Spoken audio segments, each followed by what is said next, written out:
40 white-robed figures surrounded a single black woman in a tobacco barn outside Greensboro, North Carolina, on the night of October 14, 1871.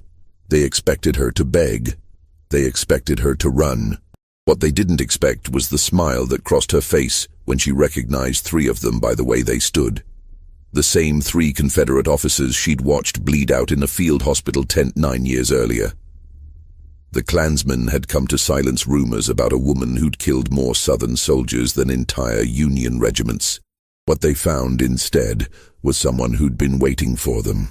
The local authorities buried the incident so deep that even today, official records from that night show nothing but a routine property inspection. Before we continue with the story of the woman they called the Greensboro Ghost, if you're fascinated by forgotten chapters of American history that were deliberately hidden from us, hit that subscribe button and tell us in the comments what state you're watching from. We love hearing where our community is located. The events that led to that October night began not in North Carolina, but 300 miles south, in a place where history would be carefully rewritten to hide an uncomfortable truth about the war everyone thought they understood. Charleston County, South Carolina had a peculiar reputation even among plantation societies. While other regions bragged about their cotton yields or the grandeur of their manor houses, Charleston's elite whispered about something else entirely: their uncanny ability to break the unbreakable. The Tidewater plantations along the Ashley River specialized in what they called rehabilitation, taking enslaved people deemed too dangerous or rebellious for other properties and transforming them into compliant workers. The Haverford plantation, established in 1789, stood as the crown jewel of this dark expertise. By 1862, the property had changed hands twice, now owned by Colonel Augustus Haverford, a man whose reputation preceded him through every slave market in the South. He paid premium prices for what others considered lost causes: runaways who'd been caught multiple times, enslaved people who'd attacked overseers, anyone with what he called excessive spirit. His success rate was documented in ledgers that recorded not a single escape attempt from Haverford property in 23 years. The plantation's isolation helped. Surrounded by swampland on 3 sides, with the Ashley River cutting off the 4th approach, there were exactly 2 roads in or out, both visible from the main house's Widow's Walk. The woman who would become known as the Greensboro Ghost arrived at Haverford Plantation on March 3, 1862, though the name she carried then has been lost to deliberate erasure of records. The bill of sale listed her as Negress, approximately 19 years, previously property of Beaufort County Estate, liquidated. History of violence toward overseers, sold as is. She'd killed a man in Beaufort. Everyone knew it, though no charges were ever filed because enslaved people couldn't legally murder white men, only damage property. The previous owner's widow had been eager to sell before the woman caused more damage. Colonel Haverford examined his purchase with the clinical detachment of a horse trader. She stood 5 feet and 8 inches tall, unusual height for a woman of any race in that era, with hands that bore calluses in strange places, not from cotton picking or housework, but from something else entirely. Her left eye had a slight cast to it, the result of a beating that hadn't healed properly, giving her an unsettling appearance that made even hardened overseers uncomfortable. She didn't look down when white men spoke to her. That was her first mistake at Haverford, and the colonel made sure it was her last for a long time. The rehabilitation process at Haverford followed a precise methodology. New arrivals spent their first month in what was called the training house, a brick building set apart from the main quarters where Colonel Haverford personally oversaw the breaking of spirit. No one knew exactly what happened inside those walls, because the enslaved people who emerged from it never spoke about it. They worked. They obeyed. They survived. The woman from Beaufort entered the training house on March 4th and emerged 31 days later, different in ways that seemed to satisfy the colonel completely. She was assigned to the field gangs initially, working the spring planting under the supervision of an overseer named Cyrus Pitchford, a man known for his efficiency rather than his cruelty.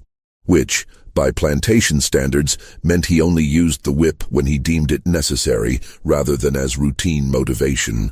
Pitchford noted in his reports that the new worker showed adequate compliance and unusual stamina. She could work longer hours than men twice her size, never complained, never slowed her pace. By summer, she'd been reassigned to more skilled labor, working in the plantation's small medical facility. Here's where the official histories become deliberately vague. Haverford Plantation, like many large properties, maintained a sick house where enslaved people too ill to work could recover enough to return to the fields. It was overseen by a white physician who visited twice weekly, but the day-to-day care fell to enslaved workers who'd shown aptitude for medical tasks. The woman from Beaufort demonstrated an almost supernatural understanding of anatomy and medicine. She could set broken bones with precision, knew which herbs treated which ailments, could recognize symptoms of diseases before they fully manifested. When asked where she'd learned such skills, she never answered. Not out of defiance, but because she seemed genuinely unable or unwilling to speak about anything from her past.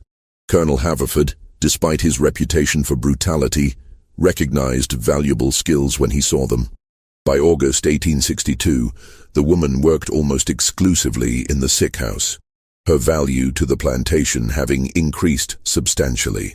The colonel even provided her with medical texts, carefully selected ones that taught treatment methods without encouraging literacy beyond what was necessary to read simple Latin terms for body parts and diseases.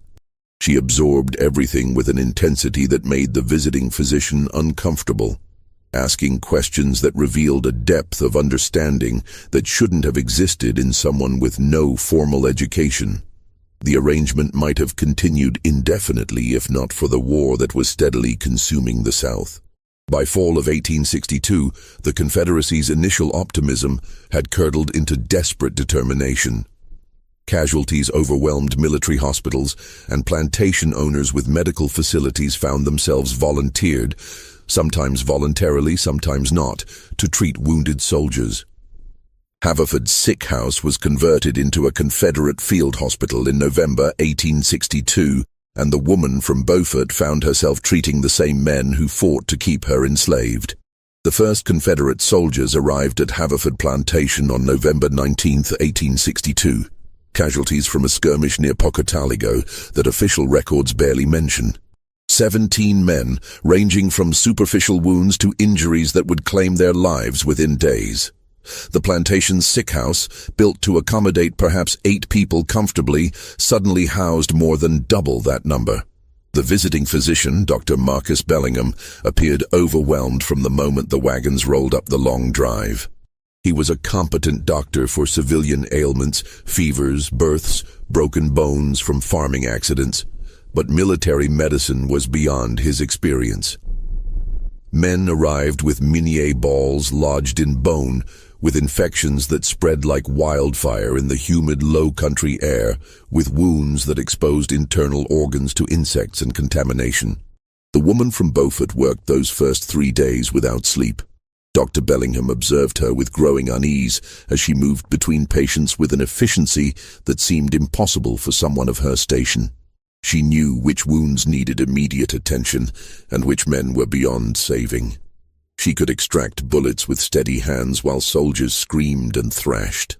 Most unsettling to Bellingham was her demeanor, not the expected submissiveness or even the quiet resentment he might have understood, but something he described in a letter to a colleague as clinical detachment, as if she were examining livestock rather than treating the men fighting for our cause. On the 4th day, a soldier named Private Edmund Vickers began displaying symptoms that Bellingham initially dismissed as simple infection. High fever, confusion, accelerating pulse. Standard treatment was applied: willow bark tea for fever, laudanum for pain, cool compresses. The woman working beside Bellingham said nothing. But when the doctor left to check other patients, Vickers noticed her watching him with an expression he couldn't quite read. He was too delirious to understand what was happening, but 2 other soldiers in adjacent beds later reported that she'd adjusted something in his treatment. They couldn't say what exactly. She'd been too quick, too subtle. Private Vickers died that night. Bellingham performed a cursory examination and attributed it to sepsis from his original wound, a bullet injury to his shoulder that had already shown signs of gangrene. The body was prepared for burial in the small cemetery behind the main house where Haverford family members and, in a separate section, enslaved workers were interred. No one questioned it. Men died in field hospitals constantly. The survival rate for serious wounds hovered around 40% even in the best facilities. 3 days later, Corporal James Lindsay developed the same symptoms: high fever, confusion, racing heart. Bellingham applied the same treatments with the same results. Lindsay died within 18 hours. The woman from Beaufort prepared his body personally, wrapping him in canvas with practiced efficiency. By December, 12 of the original 17 soldiers had died. Dr. Bellingham noted the high mortality rate in his reports to the Confederate Medical Department, but attributed it to the severity of the original wounds and the inadequate facilities. What he didn't note, what he possibly didn't notice, was the pattern in who survived and who didn't. The 5 men who recovered all had relatively minor injuries that should have healed with or without medical intervention. The 12 who died included 7 whose wounds, while serious, were not immediately life-threatening. 3 had been officers. Fresh casualties arrived in January 1863, and the pattern continued. The sick house became a revolving door of dying Confederate soldiers, but the mortality rate didn't raise the suspicions it should have because field hospitals across the South reported similar or worse statistics. Infection, disease, and inadequate medical care killed more soldiers than Union bullets. What made Haverford different was the subtle selection process, a process so gradual and carefully managed that even the victims didn't realize what was happening to them. Captain Theodore Wainscott arrived in February 1863 with a bullet wound to his leg, a clean injury that missed the bone and major vessels. He should have recovered easily. Wainscott was unusual among the patients in that he was educated, observant, and had worked as a pharmacist's assistant before the war. On his 3rd night at the facility, heavily medicated but not unconscious, he watched the woman from Beaufort prepare his evening dose of laudanum. Something in her movements caught his attention. A pause, a glance toward the door, a subtle addition to the mixture from a bottle she kept in her apron pocket rather than the medical cabinet. Wainscott pretended to swallow the medication, then spat it into his bedding when she turned away. He lay awake that night, his heart racing but not from fever, from fear. He'd seen something in her eyes when she handed him the cup, the same clinical assessment he'd seen in the eyes of the pharmacist he'd worked for when mixing arsenic for rat poison. The next morning, his fever had miraculously dropped, and he reported feeling much improved. Dr. Bellingham credited the laudanum and his own treatment plan. Captain Wainscott began watching her after that, carefully, whenever she thought no one was paying attention. He noticed how she lingered over certain patients but hurried through others, how some men's conditions deteriorated rapidly despite treatment, while others with worse injuries somehow stabilized. He noticed the small bottles she kept in her apron, unlabeled, filled with tinctures she claimed were herbal remedies approved by Dr. Bellingham. But Wainscott never saw the doctor approve anything of the sort. On February 28, 1863, Wainscott attempted to speak with Colonel Haverford about his suspicions. The colonel listened politely, but dismissed the concerns. The woman from Beaufort had been nothing but obedient since her arrival. She'd saved numerous soldiers, hadn't she? Dr. Bellingham trusted her completely. Captain Wainscott was clearly still affected by his injury, perhaps experiencing the paranoid delusions that sometimes accompanied blood loss and fever.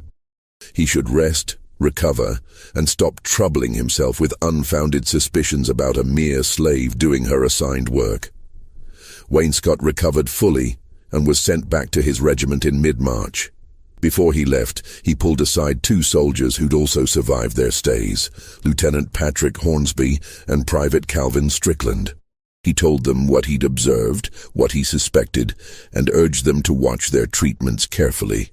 Both men laughed it off. The woman was just a slave, following Dr. Bellingham's orders. The idea that she could be systematically killing Confederate soldiers without anyone noticing was absurd. 2 weeks after Wainscott's departure, Lieutenant Hornsby died of sudden cardiac failure. Private Strickland developed a mysterious paralysis that started in his legs and crept upward over 3 days until it stopped his lungs. Dr. Bellingham was baffled, but attributed it to some unknown poison the soldier must have ingested, perhaps contaminated water or spoiled food. The woman from Beaufort prepared both bodies for burial without comment, her face showing nothing but the appropriate solemnity.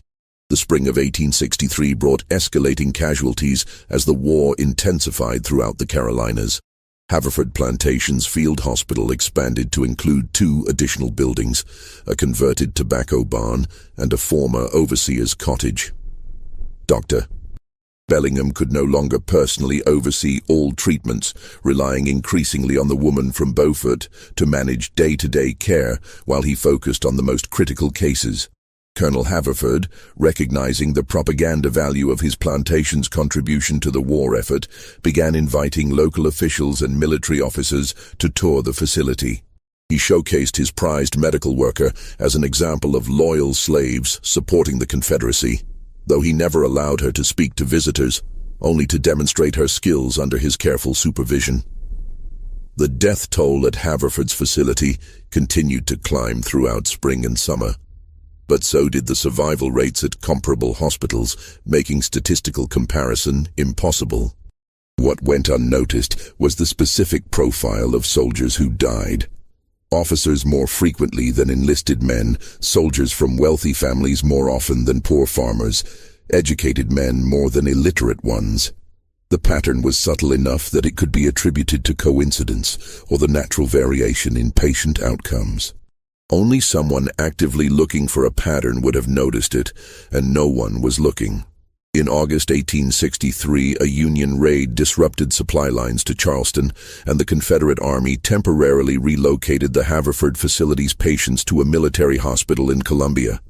The woman from Beaufort remained at the plantation, working in the regular sick house that had resumed treating enslaved workers. For 6 weeks, the stream of dying Confederate soldiers stopped.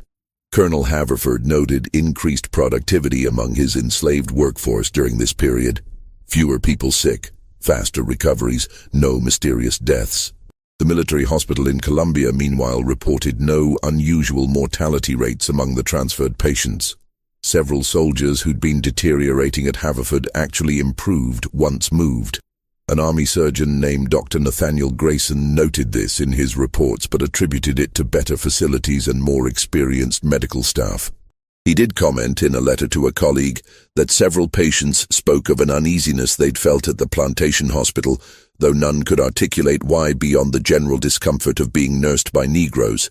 When Confederate casualties returned to Haverford in October 1863, the pattern resumed immediately. The first soldier to die was a major named Robert Cunningham, a plantation owner himself from Georgia, who'd spent his evenings at Haverford lecturing the other patients about the necessity of maintaining discipline among enslaved populations. He died of what Dr. Bellingham termed catastrophic organ failure of unknown origin, his body shutting down system by system over the course of 2 agonizing days. The woman from Beaufort attended him personally through his final hours, bringing him water, adjusting his pillows, and listening to his increasingly incoherent ramblings about slave rebellions and the importance of harsh punishment. Major Cunningham was lucid enough in his final moments to recognize something in her eyes, a recognition that made him try to speak, to warn the others, but his paralyzed tongue couldn't form words. He died with that knowledge trapped in his failing body, and she closed his eyes with fingers that didn't tremble. By December 1863, the total death count at Haverford's Confederate Field Hospital had reached 87 soldiers, a number that would have raised alarm if not for the fact that military hospitals across the South reported similar or worse statistics. The Confederate Medical Department was overwhelmed, undersupplied, and understaffed. They couldn't investigate every facility with high mortality rates, because that would have meant investigating nearly every facility. The war was going badly. Men were dying. That was simply the reality they'd learned to accept. What they didn't know, what they couldn't have known without exhuming bodies and performing toxicology analyses that wouldn't be invented for decades, was the method. The woman from Beaufort had spent over a year perfecting a system that killed slowly enough to mimic natural disease progression, but quickly enough to ensure soldiers didn't recover and return to killing Union troops. She used combinations of plants native to the Low Country: oleander for cardiac issues, water hemlock for neurological symptoms, and pokeweed for gastrointestinal distress. Each death looked like a different ailment, a different complication from war wounds. Even if Dr. Bellingham had been suspicious, he lacked the knowledge to detect plant poisoning that mimicked battlefield trauma complications. The winter of 1863-1864 brought a change that would eventually expose everything. Colonel Haverford fell ill, not from any external cause, but from a liver condition that had plagued him for years and finally reached its terminal stage. As he deteriorated through January and February, control of the plantation fell to his wife, Eleanor Haverford, a woman who'd always taken a hands-off approach to the property's operations. She trusted the systems her husband had established, including the medical facility and the woman who ran it. Mrs. Haverford's son, Lieutenant Charles Haverford, arrived home on medical leave in March 1864 with a minor wound to his arm. It should have healed in days. Instead, he developed a fever that spiked and fell in patterns that puzzled Dr. Bellingham. The woman from Beaufort attended him personally, bringing him specialized teas she claimed would reduce inflammation and speed healing. Mrs. Haverford watched her son deteriorate over the course of a week, his strong young body wasting away despite every treatment. On the seventh night, delirious with fever, Charles grabbed the woman's wrist as she brought him medicine and whispered, "You're killing me, aren't you? Like you killed the others." She didn't answer. She never answered. But something in her silence made Mrs. Haverford, sitting in the corner of the room, finally see what her husband had been too arrogant to notice. The pattern, the deaths. The subtle satisfaction that flickered across this woman's face when certain patients took their final breaths. Mrs. Haverford said nothing that night, but she stopped allowing the woman to treat her son alone. Charles recovered within days. Eleanor Haverford spent the next 2 weeks secretly reviewing her late husband's medical facility records.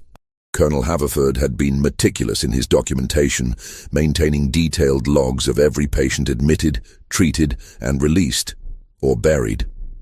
The numbers were damning once someone actually looked at them with suspicion instead of acceptance.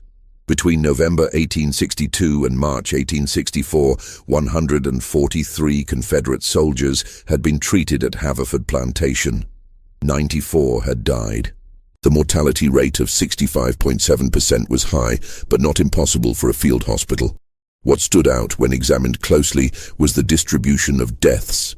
Officers, 78% mortality rate. Enlisted men from wealthy families, 71% mortality rate. Educated soldiers, 69% mortality rate. Poor farmers and laborers, 34% mortality rate. The pattern was clear once you knew to look for it. The woman from Beaufort had been selectively killing the Confederacy's leadership class while allowing common soldiers, men who'd been conscripted, who had no choice in fighting, to survive and go home. Mrs. Haverford confronted Dr. Bellingham with the numbers on March 29, 1864. The physician initially defended his work, insisting that officers often had more serious wounds because they led charges, that wealthy men were softer and less able to withstand hardship, that education had nothing to do with survival. But as Mrs. Haverford walked him through specific cases, soldiers with minor injuries who'd died mysteriously, men who'd been recovering until suddenly they weren't, the strange illnesses that seemed to strike only certain patients, doubt crept into his professional certainty. Together, they reviewed treatment records, comparing what Dr. Bellingham had prescribed versus what had actually been administered. The discrepancies were subtle. An extra dose of laudanum here, a different herbal preparation there. Small adjustments that the woman from Beaufort had made on her own authority.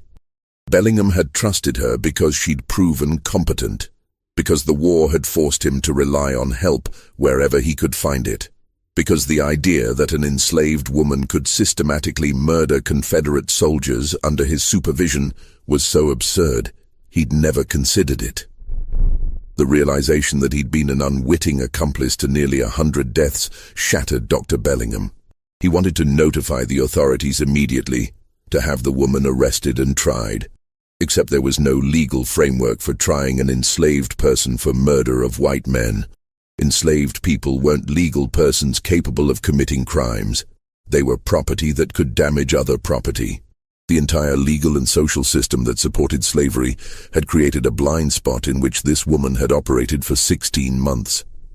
Mrs. Haverford faced a different calculation.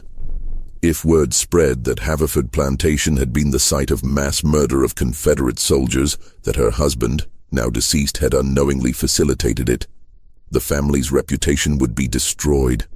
Their property would likely be confiscated. She and her surviving children would face social ostracism. The practical considerations warred with her fury and grief. Her son had nearly died.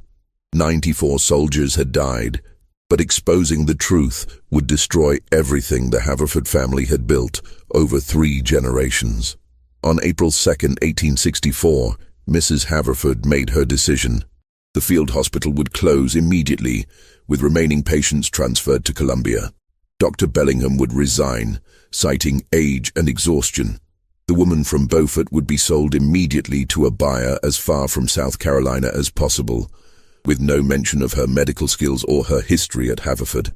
The records would be quietly altered, not destroyed, but modified to show lower mortality rates, to obscure the patterns.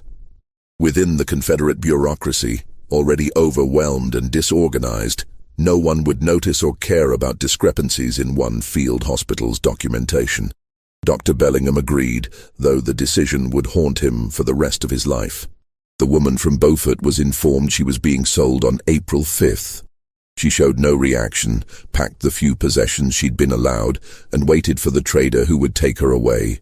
Mrs. Haverford watched her through the window of the main house, trying to understand what kind of person could kill so methodically, so patiently, over such a long period.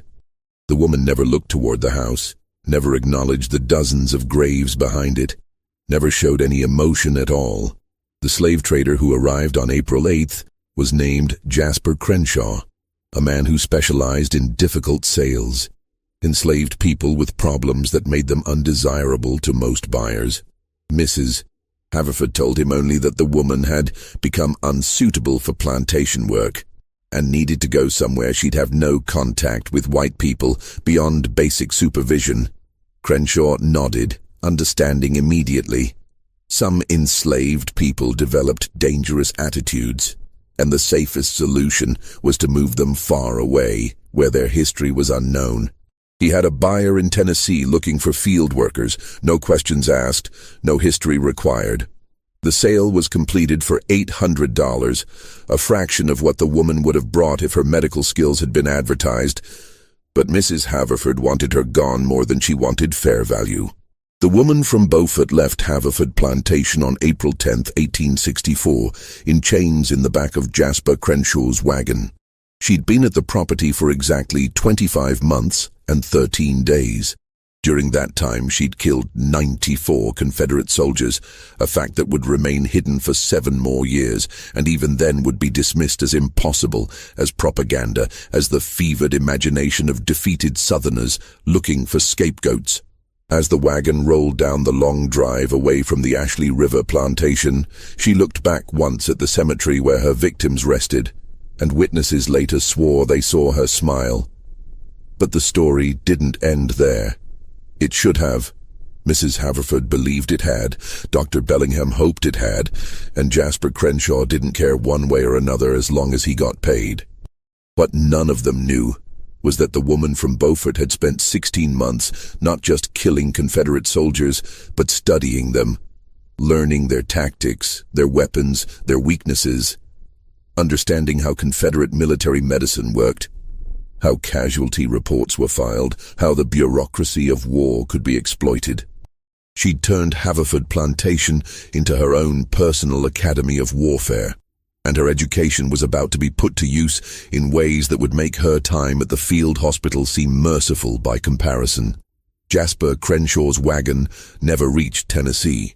The trader's body was found on April 18, 1864, in a ravine 30 miles west of Columbia, South Carolina.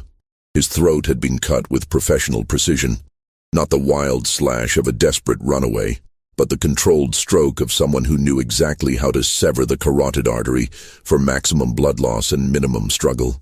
The wagon and horses were gone, along with the woman he'd been transporting and 3 other enslaved people he'd purchased for resale. Confederate authorities briefly investigated but had larger concerns. Sherman's army was beginning its devastating march, and one dead slave trader didn't warrant significant resources. What happened next exists in fragments, reports that were filed and forgotten, witness statements that contradicted each other, and gaps in the historical record that suggest deliberate erasure.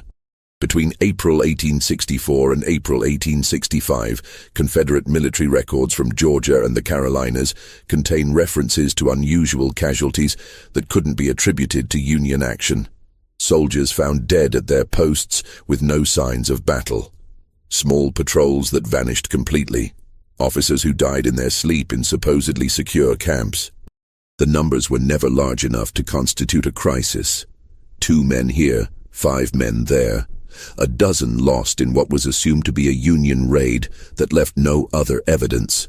Confederate intelligence officers noted the pattern but attributed it to deserters, bandits, or exceptionally skilled Union scouts.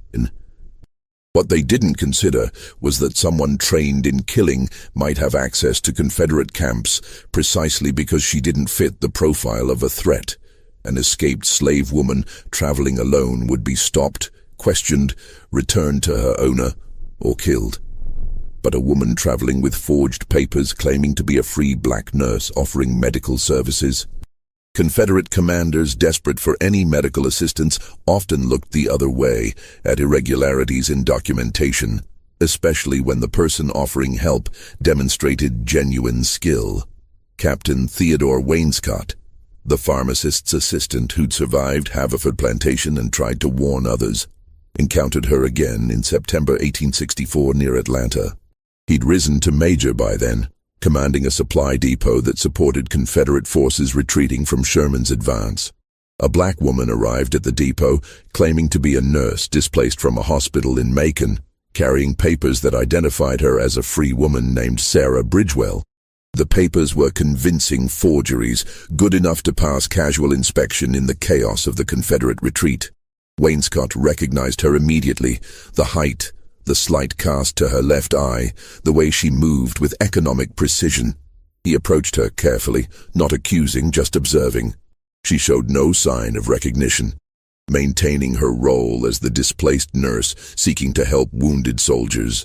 But when Wainscott mentioned Haverford Plantation, mentioned the pattern of deaths, mentioned Captain Hornsby and Private Strickland who died shortly after his warning, something flickered in her expression. Not fear, not guilt, something closer to acknowledgement. "You know what I am," she said quietly, the first words she'd spoken directly to him. Her accent was educated, refined, nothing like the careful silence she'd maintained at Haverford. "You know what I've done. The question is what you're going to do about it." Wainscott faced an impossible choice. If he exposed her, she'd be executed, but not before revealing that she'd killed nearly 100 Confederate soldiers at Haverford, information that would devastate morale if it spread. The Confederacy was already losing. News that enslaved medical workers might be murdering patients would create paranoia that could collapse the already fragile military medical system. But if he let her go, she'd continue killing. How many more would die because he stayed silent? He arrested her. That was the official decision. He had her detained by military police and sent word to the provost marshal. But something went wrong with the detention. The holding facility was a converted warehouse with minimal security, and the guards were green recruits more concerned with watching for Sherman's approach than monitoring one unarmed woman. She was gone by morning, along with the sergeant who'd been assigned to guard her. The sergeant's body was found 2 days later in a burned-out building, died in the fire, the report said, though there were marks on his neck that suggested strangulation before the flames. Major Wainscott reported the escape, but didn't mention Haverford, didn't mention the full scope of what he knew. He told himself it was to protect Confederate morale, but in his private journal, discovered after his death in 1889, he admitted the truth. He'd let her go. When he'd looked in her eyes at that supply depot, he'd seen something that terrified him more than Sherman's army. Absolute, patient certainty that the Confederacy would fall, and that she'd help speed its collapse one dead officer at a time. Turning her in wouldn't stop her, he realized. It would just make her more careful. Through fall and winter of 1864, the reports continued. A field hospital in Augusta lost 6 patients to mysterious organ failures. A Confederate camp near Wilmington reported contaminated water that killed 11 soldiers, but subsequent investigation found no contamination, just dead men with no clear cause of death. A military physician in Richmond wrote to the Surgeon General about a pattern he'd noticed. Enslaved medical workers who appeared at hospitals, worked briefly with impressive skill, then disappeared before anyone could verify their documentation. He was told not to waste time on administrative concerns when soldiers needed treatment. The war ended in April 1865 with Lee's surrender at Appomattox. The Confederate military medical system collapsed entirely, its records scattered or destroyed. Any investigation into unusual casualty patterns became impossible because there was no longer any organization to conduct investigations. The woman who'd been at Haverford Plantation, who'd killed at least 94 Confederate soldiers there and an unknown number afterward, vanished into the chaos of the immediate post-war period. For 6 years, there was no trace of her. Then, in October 1871, reports began emerging from North Carolina about a black woman who'd settled near Greensboro, living alone on a small property she'd somehow purchased despite having no visible means of support. She was described as tall, with a distinctive cast to her left eye, and she kept entirely to herself. Local white residents found her presence unsettling, but couldn't articulate exactly why. She hadn't done anything wrong, hadn't caused trouble, hadn't violated any of the increasingly restrictive laws being passed to control freed black people. She simply existed in a way that made people uncomfortable. Veterans returning to the area sometimes recognized her, or thought they did. A former Confederate lieutenant named William Hastings swore she was the nurse who'd treated him at a field hospital in South Carolina, the one who'd given him medicine that nearly killed him before he'd refused to take any more doses. A former captain named David Merrick claimed she'd been at a military hospital in Georgia, where half the patients had died of mysterious causes. But their stories were dismissed as the confused memories of men who'd been through hell, who were trying to make sense of the Confederacy's collapse by blaming scapegoats. The Ku Klux Klan, newly formed and growing rapidly across the South, took interest in the woman near Greensboro.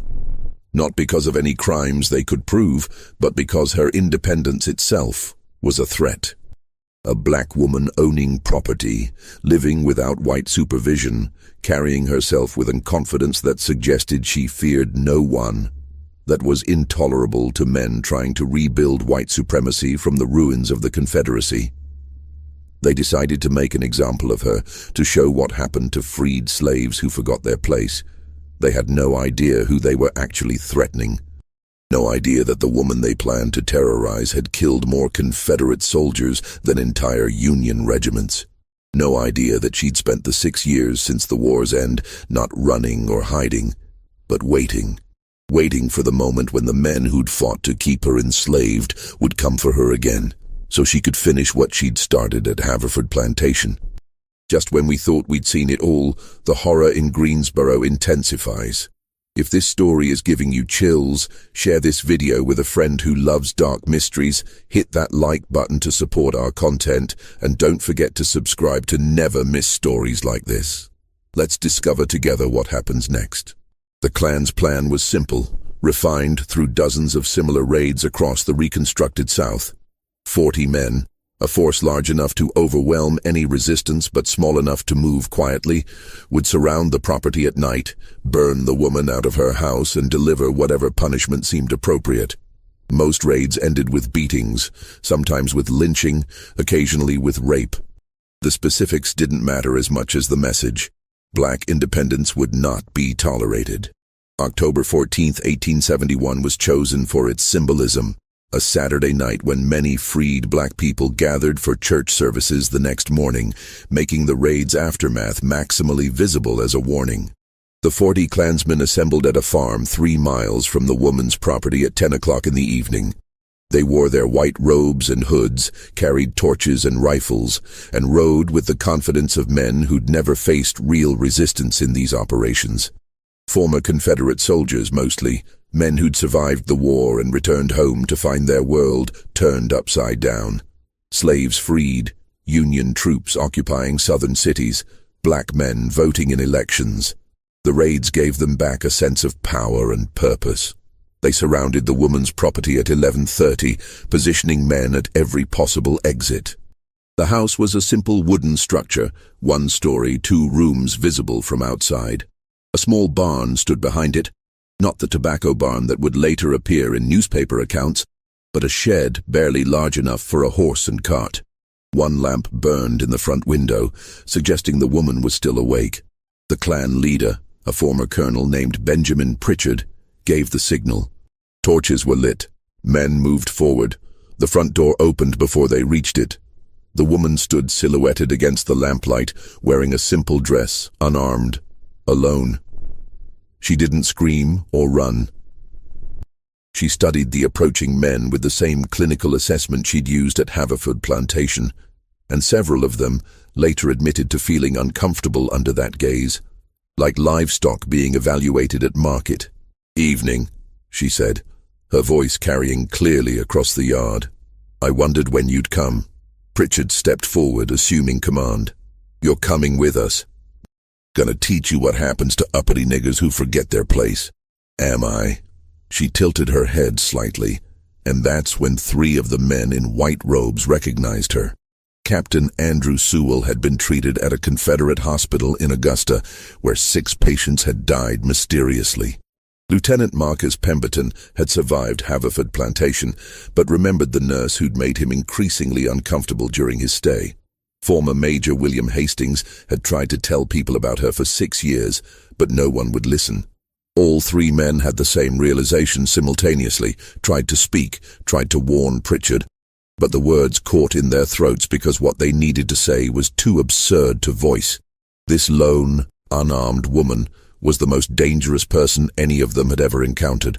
"You boys should have done your research," she continued, moving down the steps from her porch with unhurried precision. "Should have asked around about who lived here before you decided to visit." Pritchard raised his rifle. "Shut your mouth," and she moved. Even the men who were watching later couldn't describe exactly how fast she'd been. Just that one moment, she was on the porch, and the next she had Pritchard's rifle, had reversed it, and had driven the stock into his face with enough force to shatter his nose and drop him unconscious to the ground. 2 other Klansmen rushed her. She used the rifle's barrel to sweep one man's legs out from under him and drove the butt into the second man's solar plexus with precision that suggested anatomical knowledge of exactly where to strike to paralyze the diaphragm. The remaining 37 Klansmen stood frozen for perhaps 3 seconds, long enough for her to retreat back into the house. They heard the door bar sliding into place, heard shutters being latched over windows. Someone finally thought to shoot, and bullets tore through the wooden walls, but by then she'd moved to a position they couldn't predict. Return fire came from a window on the north side of the house, and a Klansman named Robert Turnbull screamed as a bullet shattered his kneecap.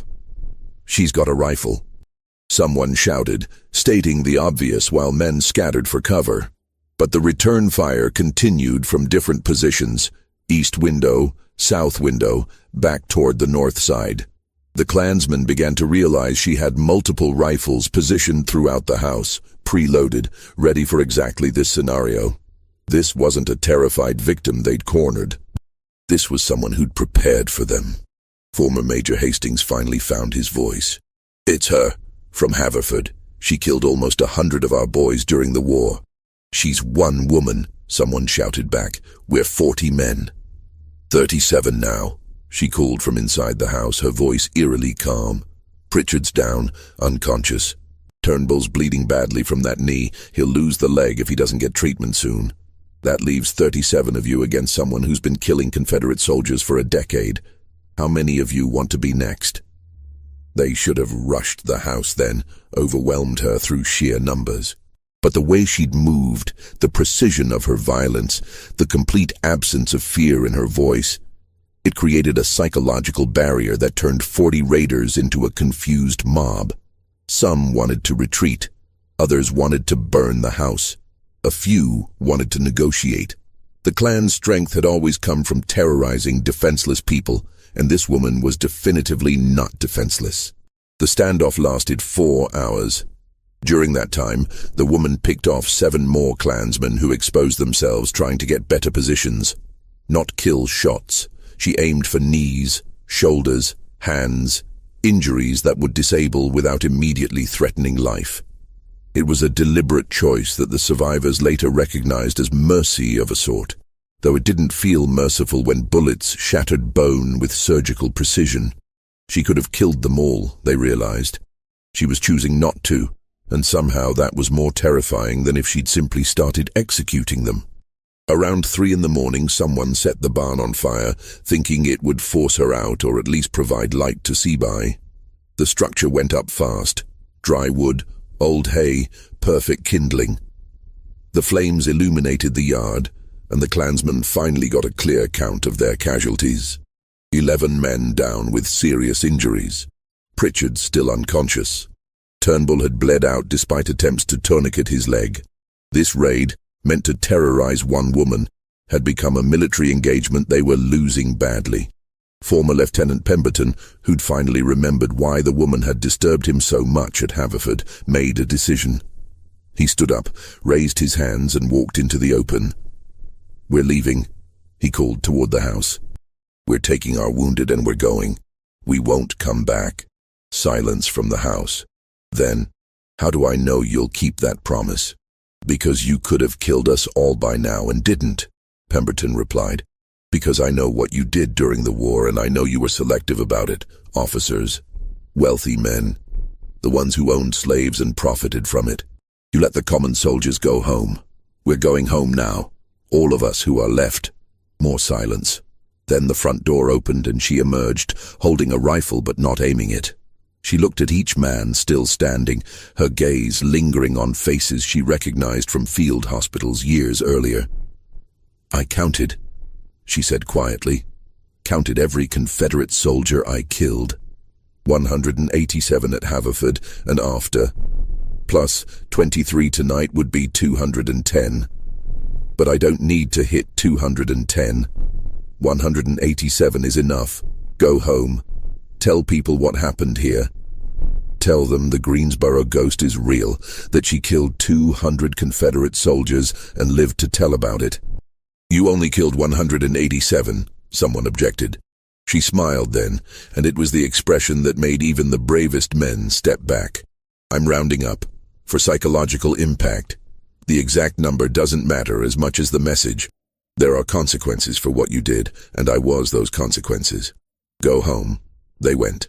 The Klansmen carried their wounded, loaded Pritchard's unconscious body and Turnbull's corpse onto horses and retreated into the darkness. The woman watched them go, rifle ready, until the last hoofbeats faded. Then she returned to her house and began the process of erasing evidence. By morning, the burned barn was the only sign anything had happened. The bodies from the war years were buried too deep and too scattered to ever be found. The Klansmen who'd survived would tell stories, but stories without proof were just stories. The official record of October 14, 1871, shows a routine property inspection in Greensboro, North Carolina, nothing more. No Klan raid, no standoff, no casualties. Benjamin Pritchard claimed his injuries came from a horse riding accident. Robert Turnbull's death was attributed to complications from an old war wound. The 7 other men injured that night invented their own explanations, each different, each plausible enough that no one questioned them too closely. But silence has a way of cracking under pressure, and the story leaked despite everyone's best efforts to contain it. It started in whispers among Confederate veterans, passed in smoky back rooms where former soldiers gathered to relive their glory days. A man who'd been at the raid would have too much to drink and let slip a detail, the way she'd moved, impossibly fast, or how she'd known exactly where to shoot to disable without killing. Another veteran would remember treating under a tall black nurse during the war, how patients in her care seemed to die more often than they should have. The pieces didn't connect immediately, but over months and years, a pattern emerged in the collective memory of men who'd survived the war, only to discover they hadn't escaped it at all.